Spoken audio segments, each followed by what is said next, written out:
Levántate, resplandece, porque ha venido tu luz y la gloria de Jehová ha nacido sobre ti. Porque aquí que tinieblas cubrirán la tierra y oscuridad las naciones, mas sobre ti amanecerá Jehová y sobre ti será vista su gloria.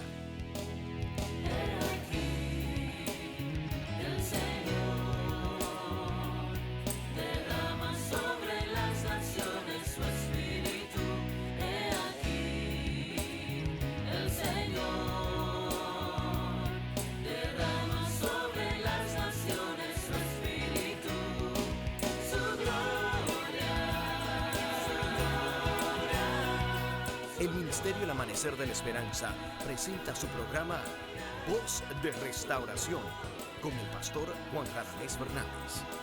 Escucha atentamente la palabra que proviene del mismo corazón del Padre para consolar tu vida. A continuación, el pastor Juan Radamés Fernández. Bien, mis amados, vamos a la palabra de Dios. Quiero por favor que ustedes busquen en el libro de Romanos la epístola del Espíritu Santo a los romanos a través del apóstol Pablo. Romanos capítulo 14, comenzamos a leer versículo 1 en adelante. Dice: recibid al débil en la fe, pero no para contender sobre opiniones, porque uno cree que se ha de comer de todo, otro que es débil come legumbres. El que come no menosprecia al que no come, y el que no come no juzgue al que come, porque Dios le ha recibido. ¿Tú quién eres que juzgas al criado ajeno? Para su propio Señor está en pie o cae, pero estará firme, porque poderoso es el Señor para hacerle estar firme. Que Dios nos bendiga hoy a través de su palabra. Dale el aplauso, sí. Amén. Amén. Cuando el Señor se dispone a servirnos el alimento, debiéramos de recibir esto como cuando le adoramos, con fiesta, con alegría. Él es bueno. Damos gracias a Dios de estar aquí, amados.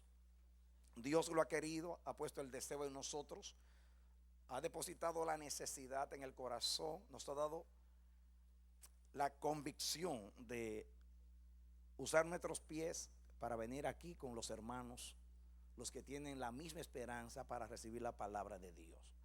Este capítulo 14 del libro de Romanos es una bendición de Dios para la iglesia de todos los siglos. Este capítulo nos habla del uso de la libertad cristiana, algo que la iglesia necesitó en el primer siglo y que también hoy como nunca necesita. En la vida cristiana, o sea, en la iglesia cristiana a través de los siglos ha habido muchas opiniones, como dice ahí, muchas ideas contrarias, teologías, énfasis, dogmas. Unos defienden una cosa, otros argumentan a favor de otras cosas. Hay mandamientos del Señor y hay interpretaciones nuestras. La iglesia nació en un ambiente donde había llenura del Espíritu. Pero allí mismo donde comenzó la llenura del Espíritu y comenzó el ministerio poderoso del Espíritu, allí mismo comenzó la controversia.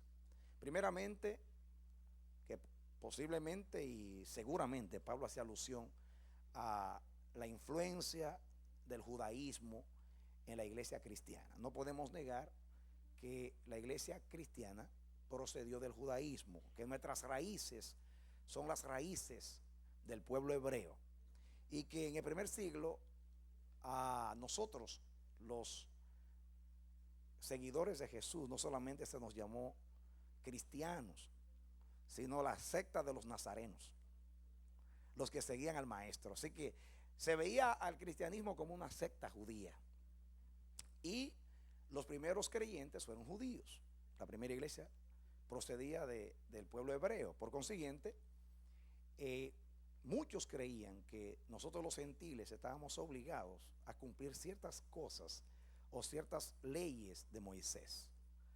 En el Concilio de Jerusalén, capítulo 15 de los Hechos, la iglesia de Cristo recibió la revelación del Espíritu y los apóstoles fueron muy claros, muy enfáticos en que los gentiles que se convirtieran al cristianismo no estaban obligados a guardar la ley de Moisés. Inclusive mandaron carta a todas las iglesias de los gentiles para que ellos no se dejaran inquietar por los judaizantes o por aquellos que creían, a veces con buena intención, de que los gentiles tenían que circuncidarse o guardar la ley de Moisés. Pablo, cuando escribe a la iglesia de Roma, nunca había ido a la iglesia de Roma. Lo hace por el Espíritu Santo, como él dice en el primer capítulo, para compartir con ellos algún don. Dice, me gustaría ir a ustedes y tengo planificado ir a ustedes. Cuando pase por España llegaré allá y quiero compartir con ustedes lo que yo he recibido de Dios. Así que no conocía la iglesia, posiblemente, y así tuvo que ser. La mayoría de los cristianos en Roma en ese tiempo eran judíos, porque comenzó entre los judíos, había una comunidad judía en Roma y posiblemente la mayoría de los cristianos en Roma eran judíos. Así que, sin embargo, Pablo habla y la epístola está dirigida a una iglesia, a los gentiles, a la epístola. Es para nosotros, no fue dirigida al pueblo hebreo, fue para nosotros, pero había una gran comunidad judía en Roma en esos días. Quizás ustedes están pensando que yo voy a comenzar a hablar de esas controversias, que si hay que hacer caso del día, que si no hay que hacer caso del día, que si hay que comer legumbre, que si no se come legumbre. Ese no es el tema de Dios hoy. Si no hay una expresión aquí que Dios quiere tomar del contexto para enriquecernos y sembrar algo para nosotros. Cuando meditaba en mi corazón preguntándole al Señor cuál sería el mensaje de Dios para ustedes hoy, antes de llegar a mi cámara secreta con Dios, estaba preparando mi corazón, me duchaba y pensaba, ¿qué tú quieres, Señor? Y el Señor vino con una ráfaga de iluminación y me trajo una expresión que aparece aquí en el versículo 4. Y la verdad que cuando el Señor me trajo el texto, yo dije, pero Señor, ¿qué se va a decir de esto?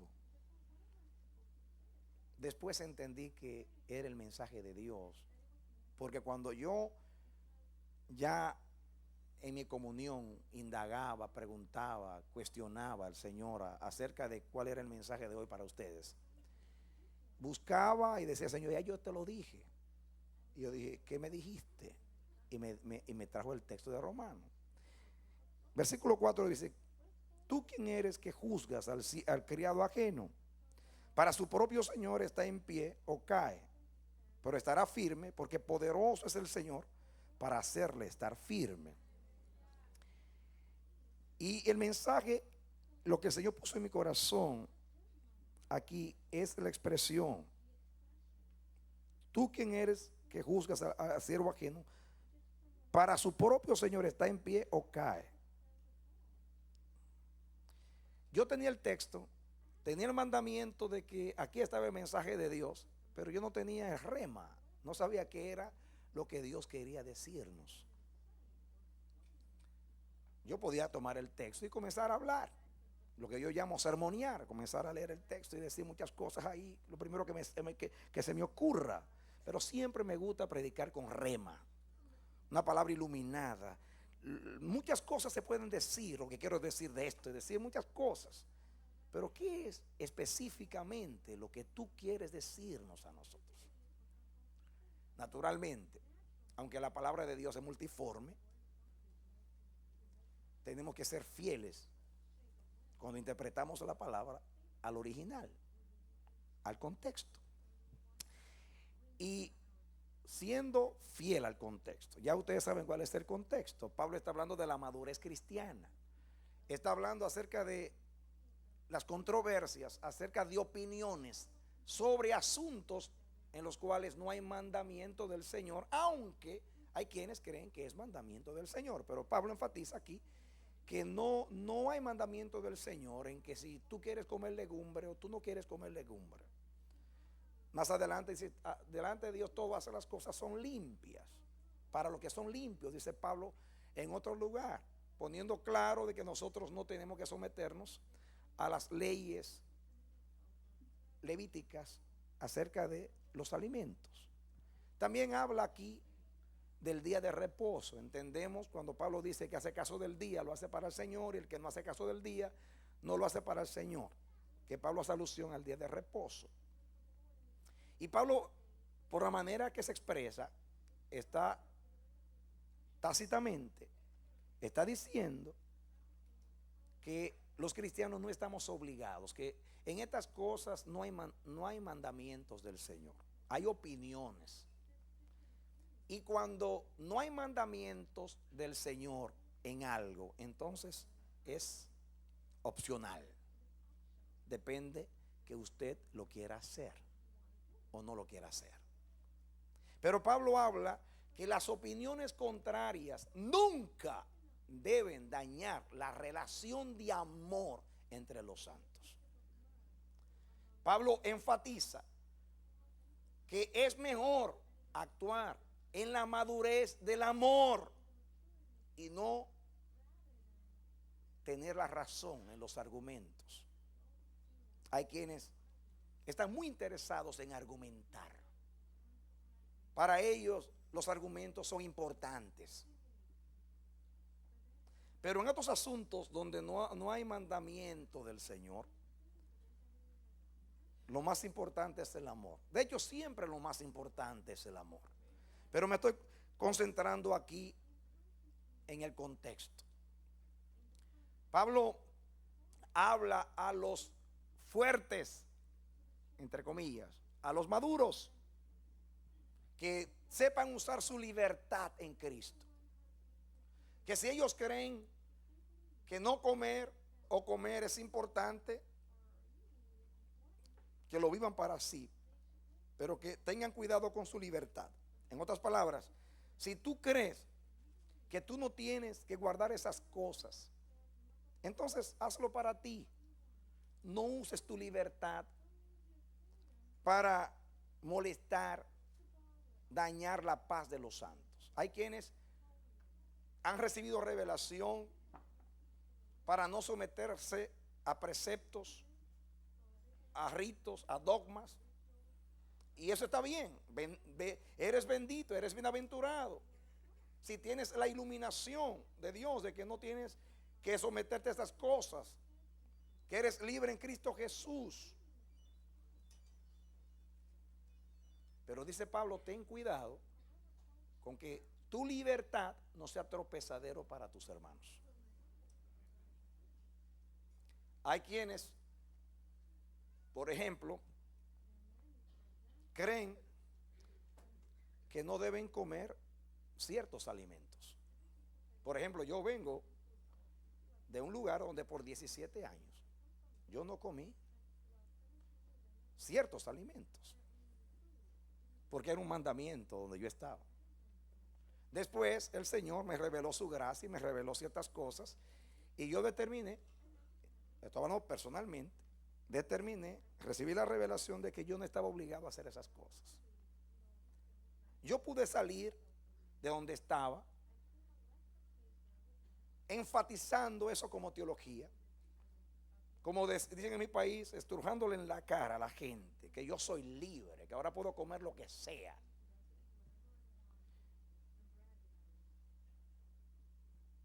Pero cuando uno madura en Cristo Jesús, uno sabe que la libertad hay que saberla usar. Y que el que es maduro sabe usar su libertad. El cristiano sabio, cuando está convencido de algo y cree que tiene libertad en Cristo Jesús para practicar ciertas cosas, lo hace para sí.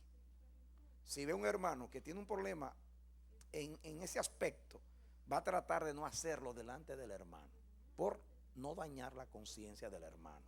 por no escandalizarlo. Eso no es hipocresía, es madurez. Es madurez.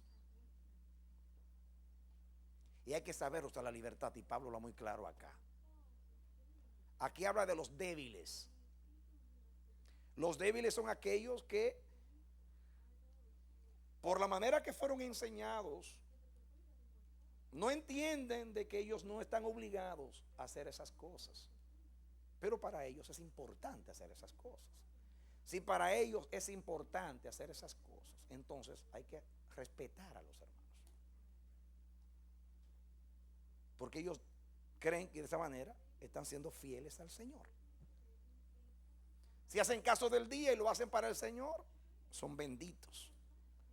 Si no comen, se privan de comer ciertos alimentos porque creen que eso es lo mejor delante del Señor, son benditos. Eso se puede aplicar a muchas cosas hoy. Yo no quiero meterme en cosas porque hay personas que eso le hiere su sensibilidad. Y justamente el mensaje está basado en eso, de que tenemos que respetar. Tenemos que enseñar la libertad en Cristo, como Dios nos la enseñó en la epístola de Romanos y en Gálatas. A no someternos a preceptos como no comas, no hagas, no te pongas, no aquello, no acá. Porque somos libres en Cristo Jesús. Pero esa libertad, si creemos que la tenemos, tenemos que usarla para edificación. Cuando hay madurez, conocemos los dos lados o las dos pesas, diríamos, de una balanza. Todo debe ser pesado. Por un lado, ponga la pesa de la edificación y por otro lado, el fruto. El cristiano maduro todo lo juzga por estas dos cosas. Hay edificación, hay fruto. Si no hay edificación ni hay fruto, entonces no estamos actuando con madurez. Pablo decía, todo me es lícito, pero no todo conviene. No es que me sea lícito, no es que pueda hacerlo, no es que tenga libertad para hacerlo. Es si edifica o no. Me lleva a algo bueno, lleva a los demás a algo bueno. Así piensa un cristiano maduro. El cristiano que no es maduro, no le importa quién esté alrededor de él. Yo soy libre. Si no sabe, que aprenda. Si no, pero no. El maduro no piensa así. El maduro usa su libertad en Cristo,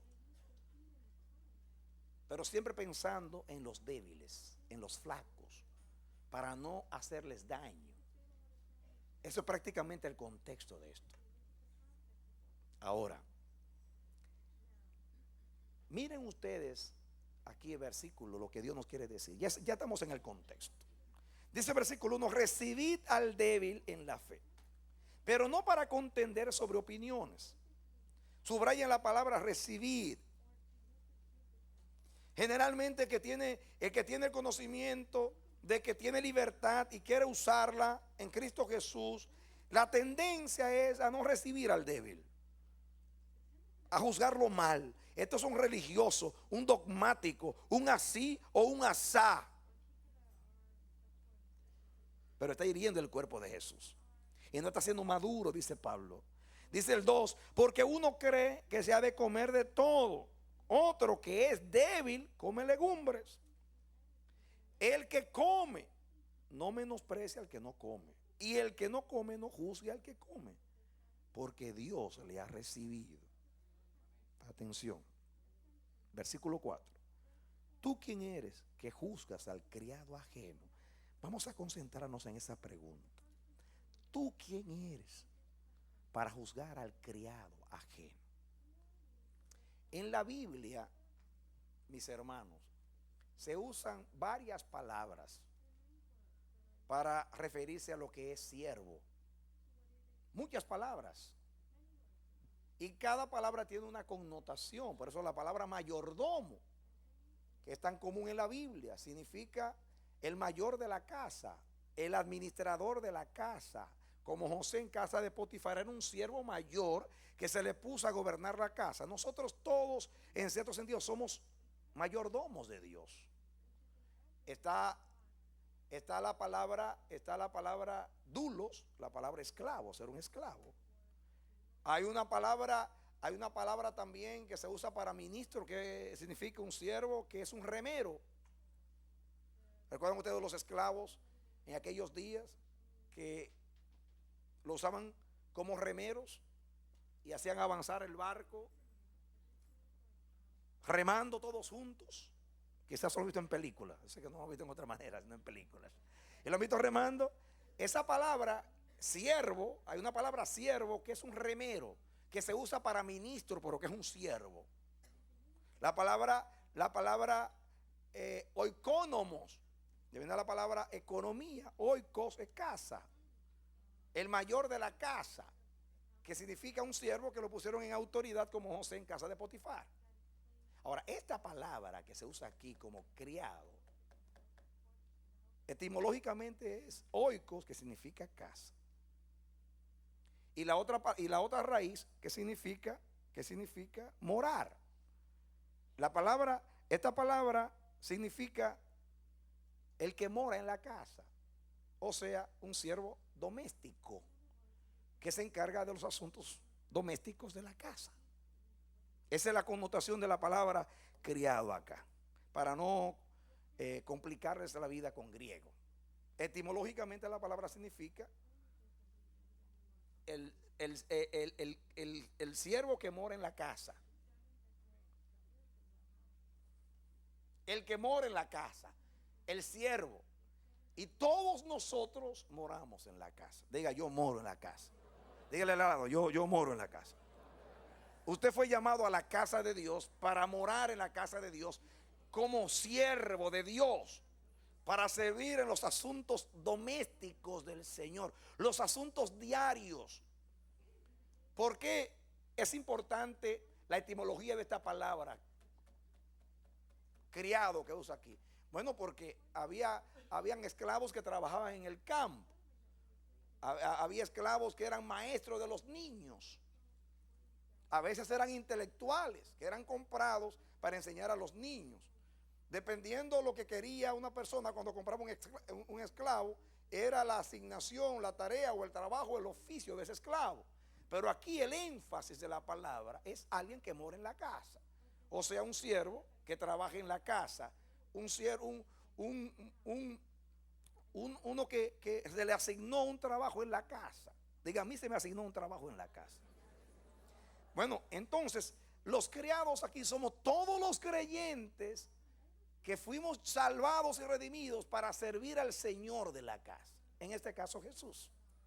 Todos fuimos llamados a servir al que nos redimió, a Cristo Jesús, en los asuntos diarios, en lo doméstico.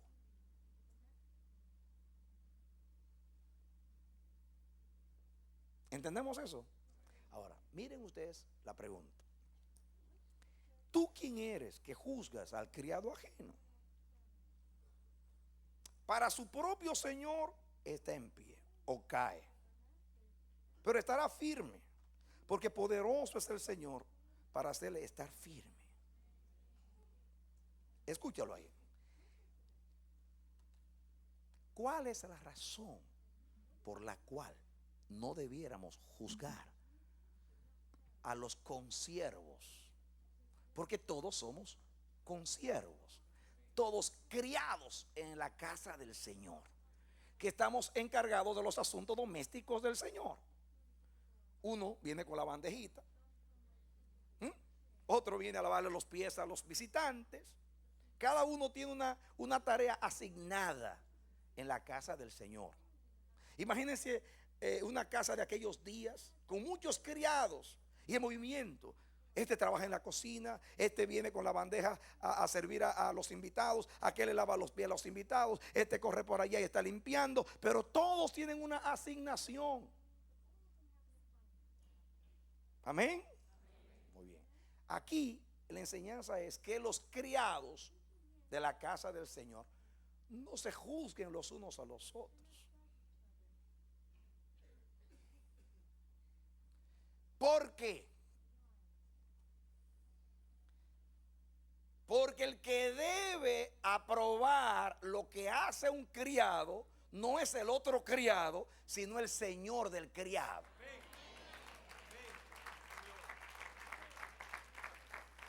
Por eso dice, ¿quién eres tú si tú no eres el Señor para estar evaluando el trabajo del otro consiervo si tú también eres un siervo?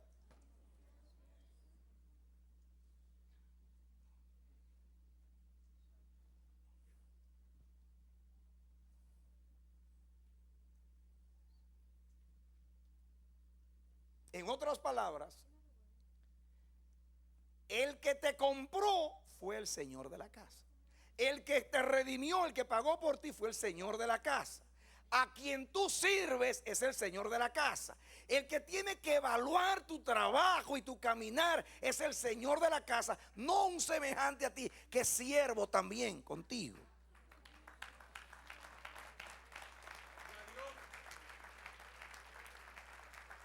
En otras palabras, ningún siervo tiene la autoridad para juzgar el trabajo, la labor, el oficio de los otros siervos. Cuando usted juzga al otro siervo, usted está ocupando el lugar del Señor y usted no es el Señor. Ahí dice que quizá usted lo está juzgando y el Señor está contento con él. Para usted está caído, pero para el Señor está en pie. Y lo importante no es como usted ve al siervo, sino como el Señor ve al siervo.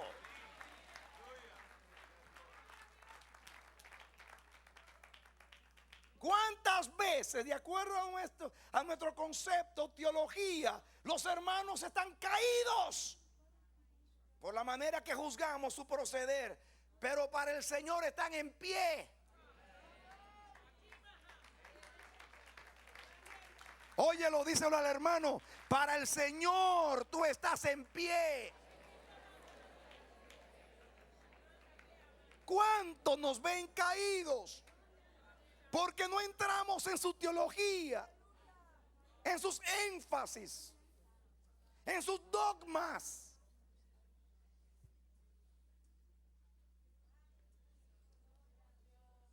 Imagínense ustedes, es como que yo estoy en el hospital, que me dio un infarto y estoy allí juzgando al que trajeron por un ataque de asma. Si todos estamos en el hospital enfermos.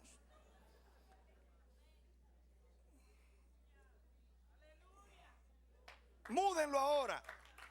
Todos somos siervos. Todos servimos al Señor de la casa. Nos estamos juzgando y criticando los unos a los otros. Y a veces con nuestros conceptos, ideas y rechazos desanimamos a los consiervos, cuando debiéramos de mirar cómo lo trata el Señor. Pero yo veo que el Señor ríe con él. El Señor lo trata bien y lo trata bien y es amable con ellos. Ahí dice que el Señor lo ha recibido. Mírenlo aquí. Dice el final del 3, el que come no menosprecia al que no come. El que no, dice, el que come no menosprecia al que no come. Y el que no come no juzgue al que come, porque Dios le ha recibido. Ya el Señor lo recibió. En otras palabras, el Señor está contento con ese siervo y usted está molesto con el siervo. A usted no le gusta cómo predica el siervo. A usted no le gusta cómo ora el siervo. A usted no le gusta cómo sirve el siervo. A usted no le gusta porque come el siervo. A usted no le gusta porque no come el siervo. Y Dios está contento con el siervo. Para usted está caído el siervo, pero para Dios está levantado el siervo. Y ahí dice, vamos a suponer que en verdad está caído el siervo, pero poderoso es el que lo recibió para levantarlo.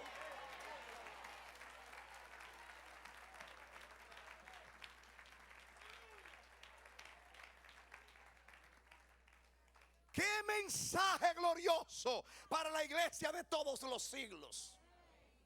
Oh, si llegáramos a ver a los hermanos como Dios los ve. ¿Qué se decía del siervo Jesús de Nazaret? Se decía que era un impostor. Pero el padre decía: este es mi hijo amado, en quien tengo contentamiento.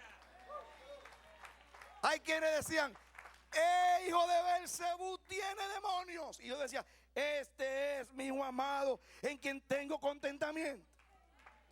Otros decían: engaña al pueblo, come con los publicanos y pecadores, bebe vino, es un comelón y un bebedor. Y Dios decía: este es mi hijo amado, en quien tengo contentamiento.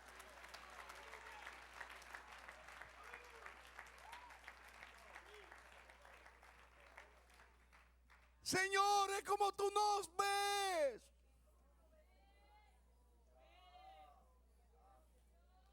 ¿Cuántas veces juzgamos el ministerio de los demás? Y la pregunta es: ¿qué respaldo le da Dios a ese siervo? Aunque me moleste la manera de proceder, aunque yo no entienda su conducta, debo pensar: ¿está Dios agradado con él? ¿Lo recibe Dios? Y si el Señor le sonríe, yo le voy a sonreír. El que tiene la gracia de Dios tendrá siempre la mía.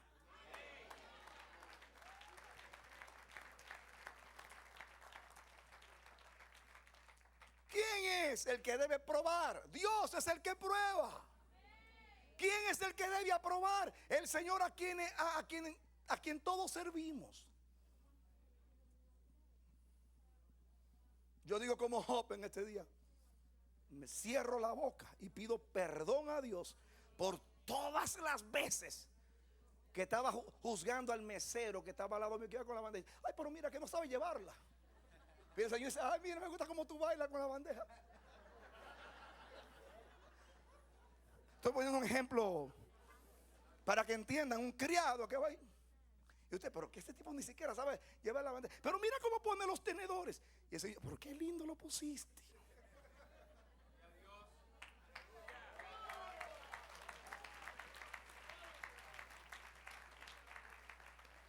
¿Cuántas veces desanimamos a los hermanos con nuestro juicio, nuestro criterio, nuestra manera de ver las cosas? Porque todos nosotros, sin excepción, incluyendo al predicador, en este día tenemos conceptos acerca de todo.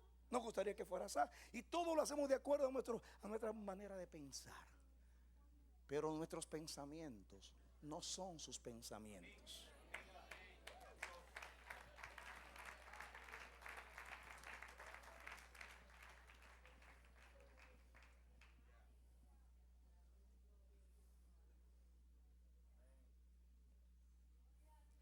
Y yo espero que desde hoy en adelante, inmediatamente por el Espíritu Santo, cambiemos la manera que vemos a los criados del Señor.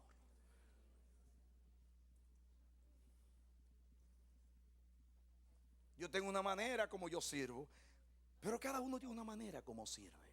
Yo tengo una manera de profetizar, hay otros que tienen otras maneras de profetizar.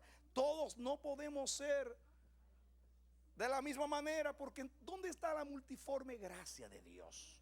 Dios no es un imitador, es un creador. Aún de un mismo árbol no hizo dos hojas exactamente iguales. Ese es mi Dios. Tiene tanta creatividad que nunca ha hecho dos cosas iguales.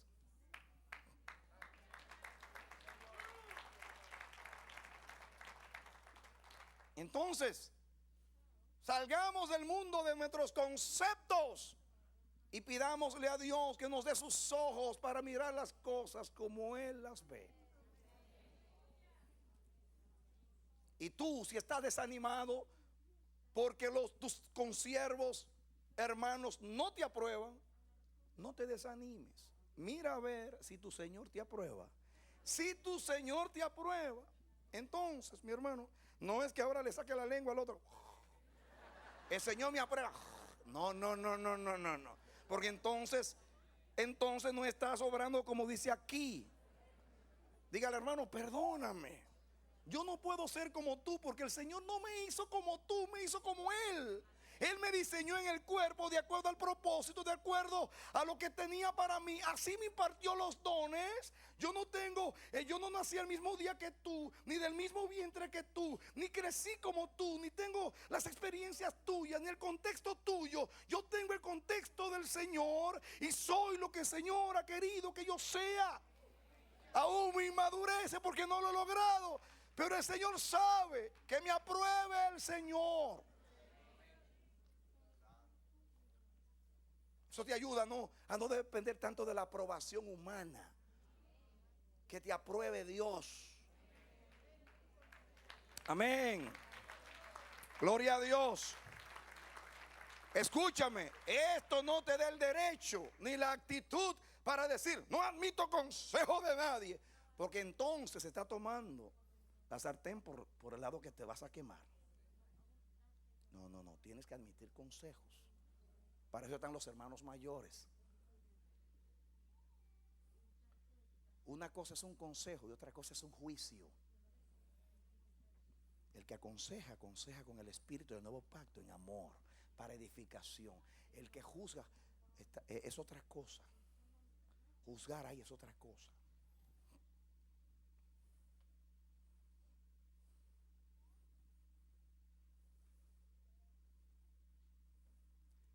¿Recuerdan ustedes Simón, el que era leproso, que el Señor lo había sanado?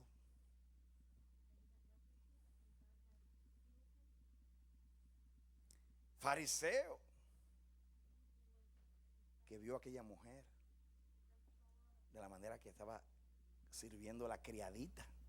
La criadita vino con un perfume muy caro, lo derramó sobre los pies del Señor, mezclaba el perfume con sus lágrimas, lloraba mientras ministraba al Señor, lavamiento de los pies de todo. Y Simón, si supiera el Señor el origen y la vida privada de esta mujer, si fuera profeta se diera cuenta quién está lavándole los pies. No toquen al maestro. Pero se tocaba a los leprosos y no se contaminaba.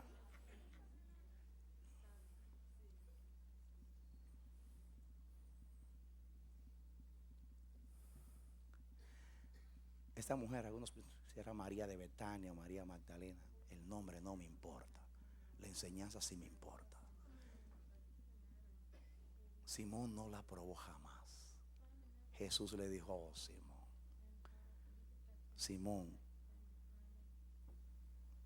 ¿tú sabes por qué esa mujer está haciendo eso? Porque a que a más se le perdona, más ama. Simón, yo llegué a tu casa invitado por ti según la costumbre. Aún ni la costumbre tú la has vivido conmigo, porque de acuerdo a la costumbre, cuando un huésped llegaba se le lavaba los pies, y tú no me has lavado los pies, ni siquiera me has servido por tradición. Sin embargo, esta me ha lavado los pies, y esta no fue la que me invitó y me está lavando los pies. Tú me invitaste y no me has lavado los pies. Esta no ha cesado de jugar mis pies con sus lágrimas. Y tú no has hecho nada, ni siquiera la costumbre. Ahí estaba Simón juzgando a la criada que le estaba sirviendo al Señor, pero el Señor contento con su siervita. Mírala con él a los pies. Mira cómo está invirtiendo 300 denarios para honrarme. Para aquellos, eso es malgastar el dinero.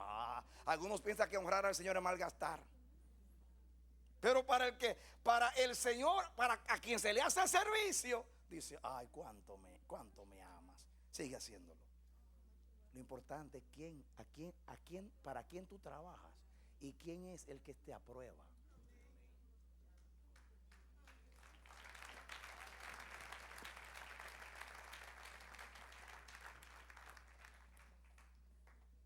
Qué hermoso mensaje.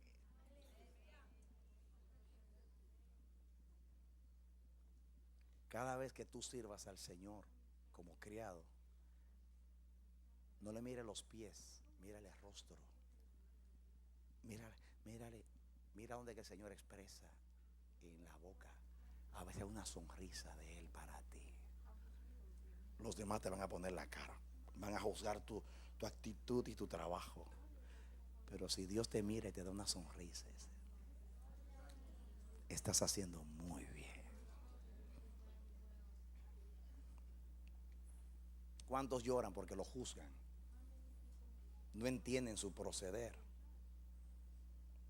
No entienden por qué actúan así.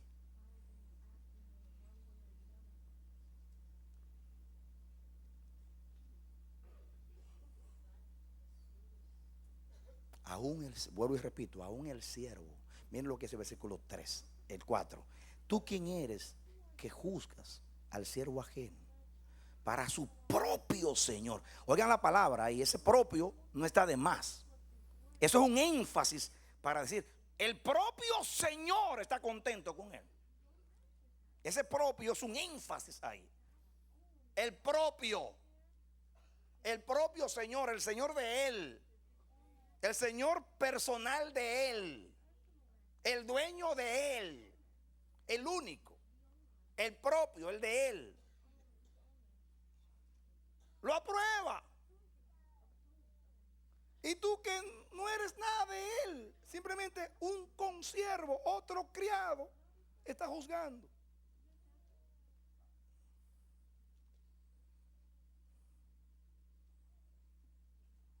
Para su propio Señor está en pie o cae. Pero, en otras palabras, dice Pablo, si el Señor lo aprueba, ¿por qué tú lo juzgas? Y si está caído, el mismo Dios que fue que lo llamó al servicio es poderoso. Mire, pero estará firme. En otras palabras, tú lo ves caído de acuerdo a tu teología, pero estará firme. En otras palabras, no me ponga a discutir contigo si está caído o no está caído. Una cosa te digo, que si está caído, el Señor lo va a levantar, porque Él es poderoso para levantar. Quiere decir, ahí refuta sin contradecir tu argumento. Pablo no se mete en teología, porque tú le puedes decir a Pablo, sí, está caído, sí, está caído, porque está comiendo eso, porque no está comiendo aquello. Y Pablo dice, resérvate tu teología, tu forma de ver las cosas. Si está en pie, entonces el Señor está agradado con él. Y si está caído, el Señor lo va a levantar porque es poderoso para hacerlo y lo quiere hacer, porque es su criado.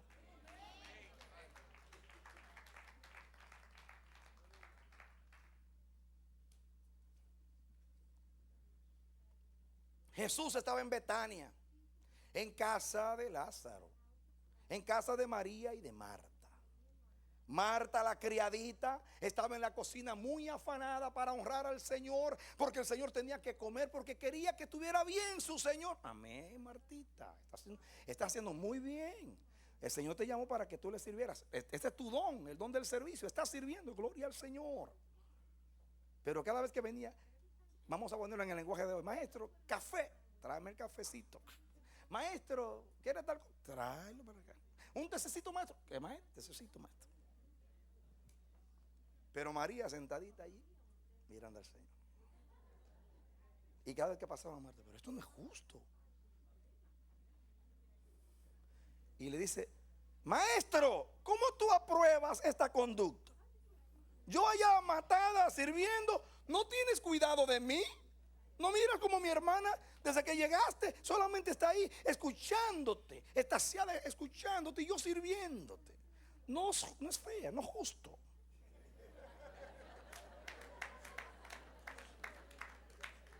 Y el que aprueba dice, ay, Marta, Marta, Marta, Marta, cuidadosa estás y en las muchas cosas estás afanada. Marta, no te quiero quitar el don del servicio.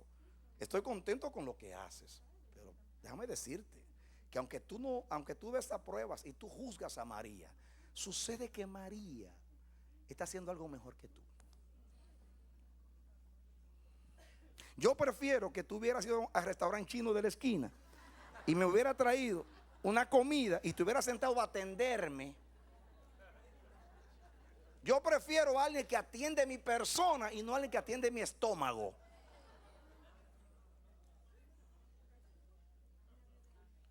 Perdóneme, yo no estoy poniendo un lenguaje de hoy para que usted lo entienda. Porque a veces, si usted es un siervo, va a pensar que el que ora no está haciendo nada.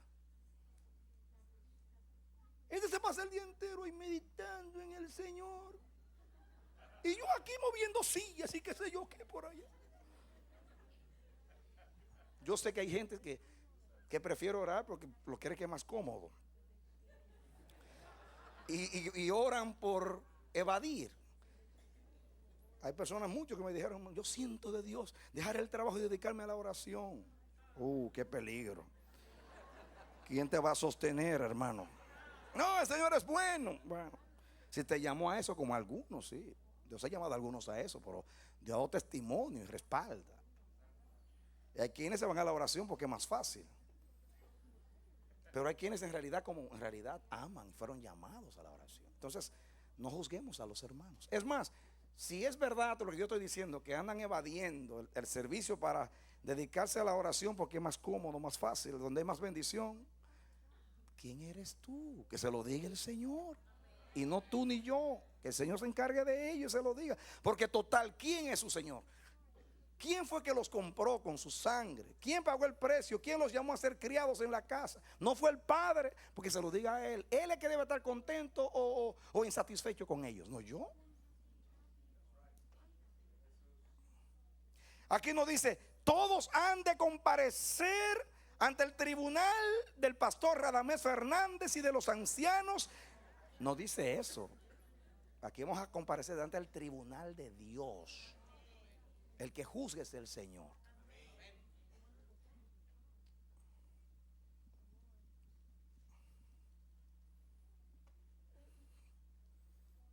Si el Señor está contento con él, aleluya. Es incómodo ver al Señor contento con alguien que usted no está contento con su servicio. Me molesta. ¿Cómo es que el Señor lo aprueba? Me imagino a Marta ese día reprendida con esa respuesta. Santo Dios, si no lo dijera el maestro, no me convence.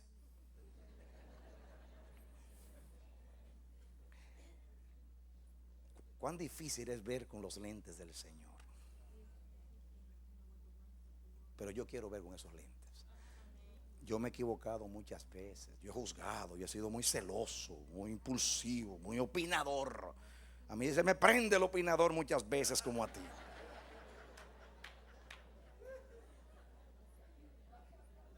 Pero el Señor viene a tiempo y me dice, Radamés, los siervos tienen que estar complaciendo a su Señor, el que los llamó.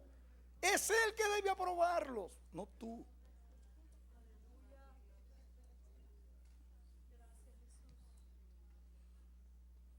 Está caído, vamos a orar por él, para que el Señor sea como prometió, lo levante al hermanito, a la hermanita.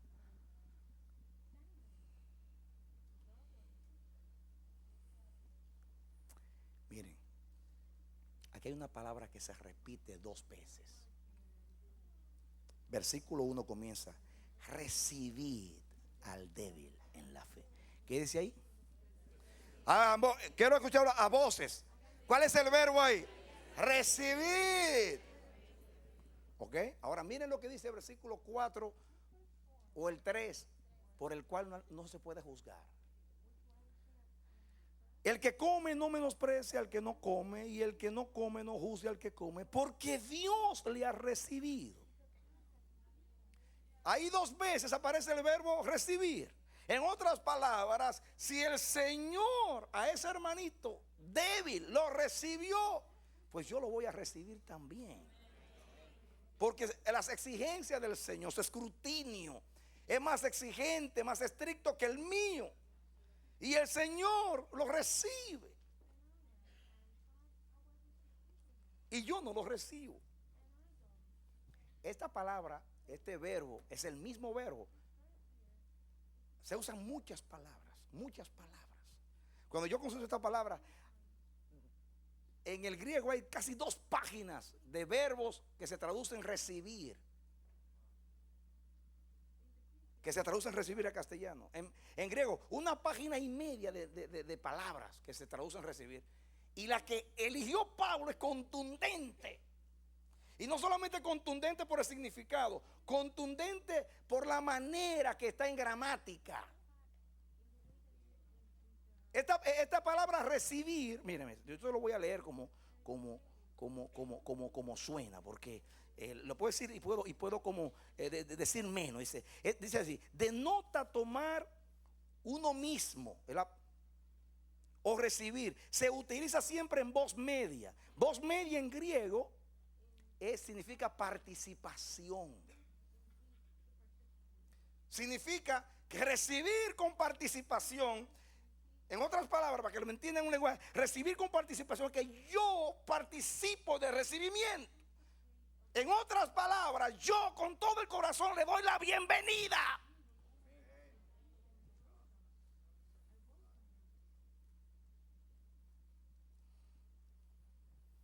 Significando un interés especial de parte de aquel que recibe, con la sugerencia de bienvenida.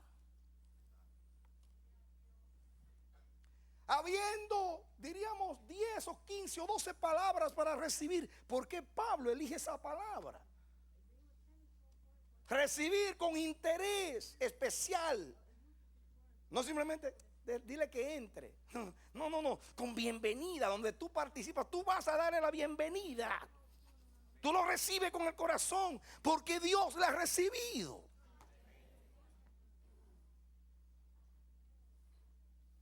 Pero nosotros, si recibimos al débil, bueno, déjalo pasar. Hay que tolerar al hermanito que siempre sale con sus cosas. Es por tolerancia.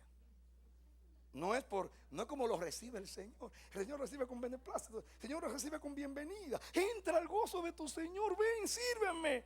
Y usted, mire, perdóneme, usted va a cierto ambiente. Y si usted no va con vestido en la manera que algunos aprueban, hasta te hacen un llamado a salvación. No, yo he estado en campañas evangelísticas donde están los sugieres mirando, y si no está vestido de acuerdo al uniforme de mi concepto teológico, le digo: ¿usted quiere aceptar a Jesús? No, yo tengo 30 años que le recibo. ¿Usted le recibió? Hermanos, seguro. Hay lugares donde te pasan con el platillo de la Santa Cena, y cuando te ven la manera que está vestido, hacen así.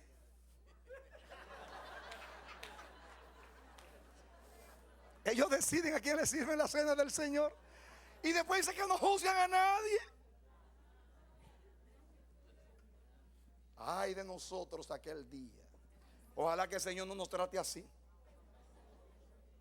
Pero recibir aquí es con bienvenida, con beneplácito, como el Señor te recibe en Cristo, con fiesta, como el Padre recibió al Hijo pródigo que llegó enlodado. Pero ahora tú no estás enlodado, sino lavado con la sangre del Cordero.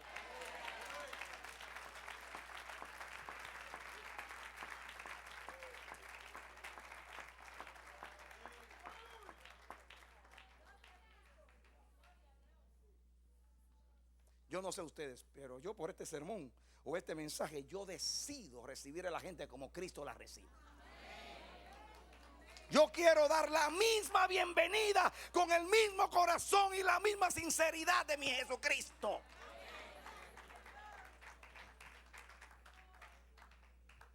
Da tristeza, da tristeza y lo digo con tristeza. Usted llega a ciertos lugares cristianos y la manera que los reciben, hermano. Una indiferencia, una apatía, te presento a fulano. Mamá. Mucho gusto. Ni la cara te la miran, mamá. Y es porque tú no rindes las condiciones. Pero no solamente estoy hablando de la apariencia de vestir o de la apariencia física o lo que sea, sino muchas veces por lo que tú crees.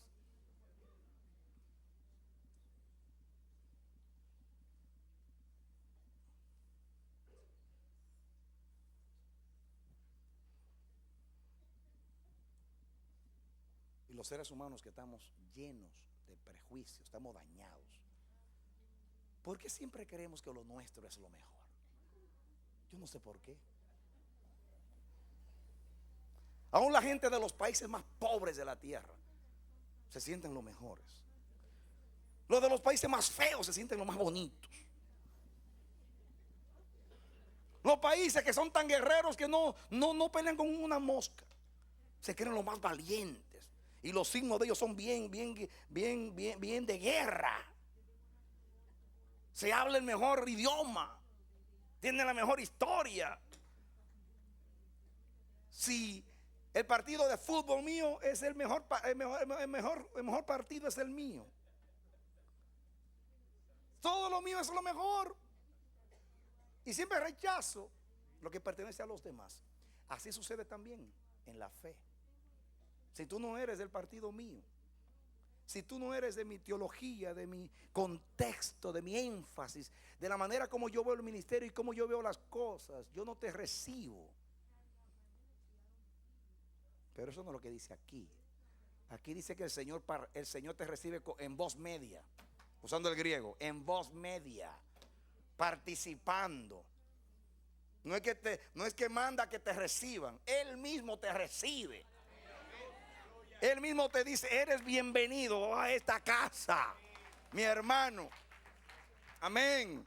Tenemos que orarle a Dios para cuando vayamos a otras iglesias, otras congregaciones, otras naciones, y nos presenten a los hermanos, hijos del Señor, nacidos del propósito eterno de su voluntad, por la obra del Espíritu Santo. Nos salta el vientre diciendo: aquí hay un elegido de Jehová, uno que el Señor recibió. Hermano, te recibo como el Señor te recibe.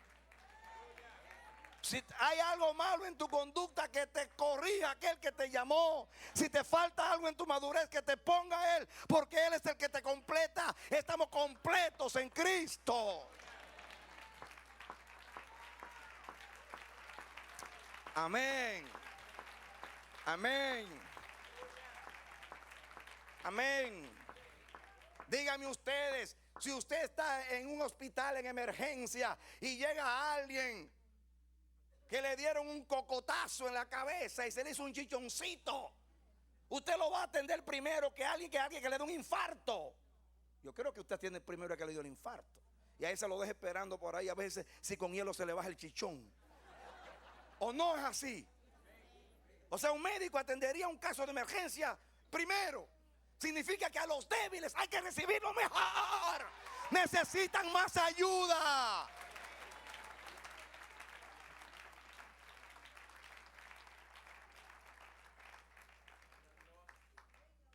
Entonces aprobamos a los que están a la estatura de nosotros, al nivel en todo, lo aprobamos.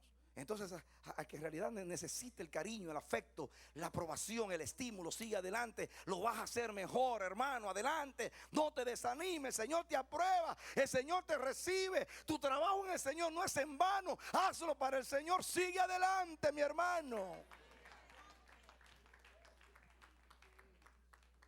Así te recibe el Señor.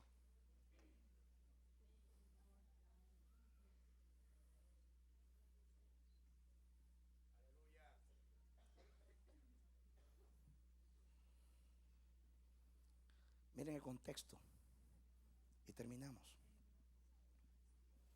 Miren el contexto para que entienda que Dios es fiel a esta palabra.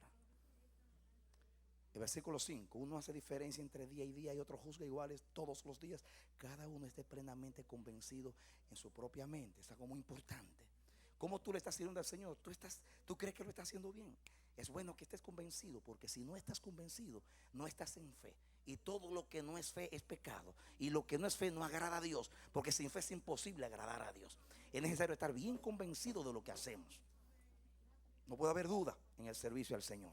Dice el 6: el que hace caso del día lo hace para el Señor, y el que no hace caso del día para el Señor no lo hace. El que come para el Señor come porque da gracias a Dios, y el que no come para el Señor no come y da gracias a Dios. Pero ninguno de nosotros vive para sí, y ninguno muere para sí. Aquí ninguno vive para sí. ¿Para quién es que hay que vivir? Si tú estás viviendo para los consiervos, para agradarnos a nosotros, déjame decirte que estás mal. Tú no debes vivir para agradar a nadie, sino a aquel que te salvó y te llamó. Aquí dice que el que vive para Dios morirá para Dios.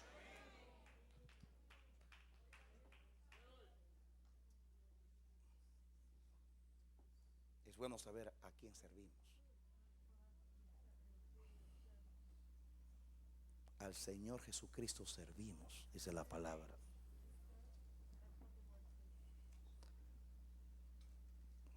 ¿Qué dice? El 7, porque ninguno de nosotros vive para sí. En otras palabras, ni siquiera el siervo que yo rechazo por débil, porque no está bien, vive para sí. Ni tampoco muere para sí. Pues si vivimos, ¿para quién vivimos? ¿Para el hermanito, el concriado, diríamos, el consiervo? No, pues si vivimos para el Señor vivimos. Él fue el que nos llamó, a Él tenemos que agradarlo. Y si morimos, para el Señor morimos. Así pues, sea que vivamos o que muramos, del Señor somos. Yo recuerdo cuando yo era muchacho, que estaba en su apogeo el comunismo, decían: patria o muerte, venceremos. En otras palabras, los revolucionarios,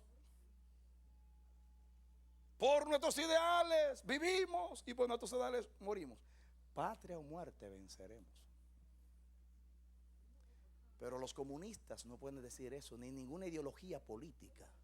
Los únicos que pueden decir: si vivimos, para el Señor vivimos, y si morimos, para el Señor morimos. Sea que vivamos o que muramos, del Señor somos. Amén. Los años que vivas, para el Señor vives. Cuando tu cuerpo lo depositen en la caja y en la funeraria te saquen todos los órganos y depositen el cuerpo hueco, pues ya te sacan todo y te depositen en la tumba. Tu vida está escondida con Cristo en Dios. Y muerto eres del Señor.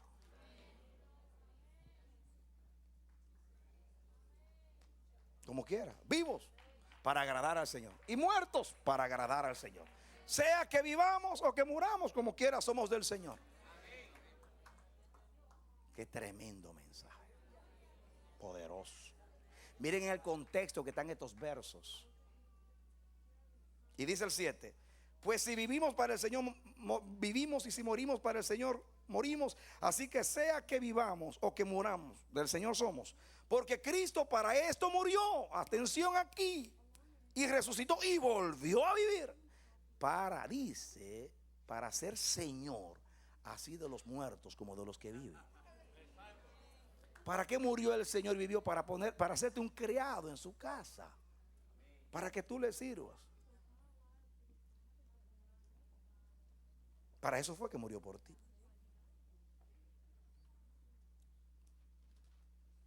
Tanto empeño para que los hombres nos aprueben.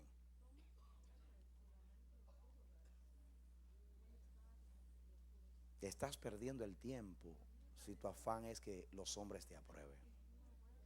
Tú nunca vas a satisfacer a un hombre. Y si aún lo lograras, ya lo dijiste, agradaste al hombre, pero no a Dios.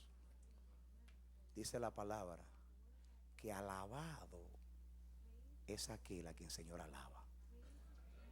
Honrado es aquel a quien el Señor honra. Aprobado es aquel a quien el Señor aprueba.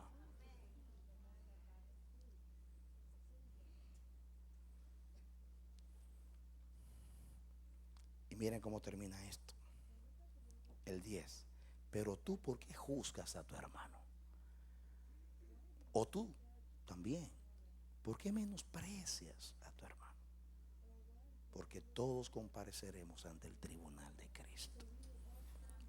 En otras palabras, te vas a pasar la vida entera menospreciando el trabajo de los hermanos, la fe de los hermanos, la manera como los hermanos creen que deben agradar a Dios. No sabes que un día el Señor te va a hacer el examen a ti también. Y te pasaste la vida entera como Pedro, caminando por el Señor en la playa y mirando a Juan. Y Jesús hablándole a Pedro: Pedro, cuando tú eras joven, tú te ceñías y te montabas en la motocicleta y andaba a alta velocidad y desafiaba la muerte y te lanzaba en un paracaídas y no le tenía miedo a nadie, te creías rey del mundo. Pero ahora que estás un viejo en un centro de envejecientes y estás que no puedes contigo mismo, hay que bañarte, Pedro, y hay que darte la comidita como si fuera un bebé. Y como el viejito tiene que depender de los demás, aún el viejito orgulloso que no deseaba que nadie le ayudara, ni rechazaba toda ayuda. Pero cuando usted está viejito, ahí tiene que dejar que le metan la comida en la boca, que lo bañen sin querer. Y así dijo, iba Jesús diciéndole a Pedro: Pedro, cuando tú eras joven, tú te ceñías, tú hacías, pero ahora que eres viejo, en otras palabras, cuando tú madures tanto, cuando tú mueras tanto al ego, al yo y a tus impulsos, a tu juventud, ahora yo te voy a tomar y te voy a ceñir yo, te voy a bañar yo, te voy a dar baby food yo. Y cuando baja el Señor ministrándole a Pedro, Pedro es así y ve a Juan que viene detrás, medio celoso. Y le dice: Señor, ya me dijiste el plan conmigo, ¿y qué de este? ¿Y cuál es el plan con Juan? Y el Señor, ay, cómo le contesta el Señor. Oigan lo que le dijo. Llegó a un extremo. Y si a mí se lo voy a poner en el lenguaje de hoy: si a mí me da la gana de que Juan quede vivo hasta que yo venga, ¿a ti qué? Pedrito, sígueme tú. La primera iglesia creía tanto en las palabras del Señor que se rumoró por ahí por muchos años que Juancito iba a quedar hasta la venida del Señor. Si eso fuera verdad, estuviéramos juntos todavía por ahí. Pero el Señor no se refería a que iba a quedar hasta que Él viniera, sino: si a mí me da la gana, Pedro, de que Él quede hasta que yo venga, ¿a ti qué? Sígueme tú. A veces estamos tan ansiosos por el ministerio de los demás, la vida de los demás, corregir a los demás, que nos olvidamos de nuestras necesidades y de nuestra relación con el Señor. No es que seamos indiferentes, mis hermanos, porque Dios nos manda a ayudarnos los unos a los otros, a honrarnos los unos a los otros, a perfeccionarnos los unos a los otros. Pero entre juzgar y ayudar hay una diferencia. Y aquí está hablando de juzgar, de estar molesto con el servicio de los demás, siempre apuntando, siempre aludiendo, siempre incómodo con lo que queremos que los demás hacen mal. Y la pregunta debe ser: ¿lo está aprobando el Señor al hermano? Señor, tú apruebas esto. Señor, tú apruebas esto. Señor, tú apruebas esto. Puede ser que lo que está haciendo el hermano le moleste al Señor, pero el Señor lo ama, lo trata bien, y si lo ve caído lo va a levantar. Entonces lo importante es lo que opine el Señor, el que murió y resucitó por él. Amén. Nos llevamos el mensaje. Dale un aplauso al Señor. Amén.